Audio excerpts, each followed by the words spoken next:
వార్త న్యూస్ కు స్వాగతం. గుంటూరులోని మాజీ మంత్రి అంబటి రాంబాబు నివాసం వద్ద తీవ్ర ఉద్రిక్త పరిస్థితులు నెలకొన్నాయి. తిరుమల లడ్డూ ప్రసాదం విషయంలో గత కొద్ది రోజులుగా జరుగుతున్న రాజకీయ వివాదం ఈ ఘర్షణకు దారితీసింది. తిరుమల లడ్డూ కల్తీ లేని వ్యవహారంపై టీడీపీ ఏర్పాటు చేసిన కొన్ని ఫ్లెక్సీలను అంబటి రాంబాబు తప్పుబట్టారు. దీనికి నిరసనగా పాప ప్రక్షాళన పేరుతో ఆయన గోరంట్లలోని వెంకటేశ్వర స్వామి ఆలయంలో పూజలు నిర్వహించేందుకు వెళ్లారు.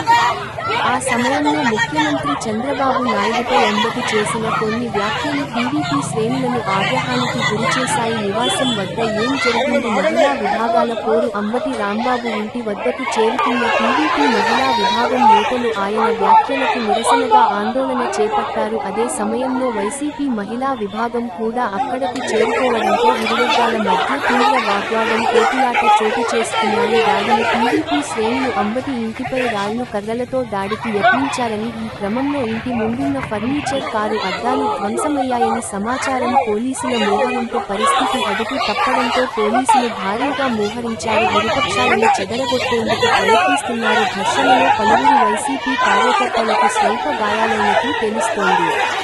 అంబటి రాంబాబును పోలీసులు ఆయన నివాసంలోనే ఉండాలని సూచించారు. మరోవైపు ముఖ్యమంత్రిపై అనుచిత వ్యాఖ్యలు చేసినందుకు అంబటిపై పోలీసులు కేసు నమోదు చేసినట్లు సమాచారం. గుంటూరు అంతటా పోలీసులు 144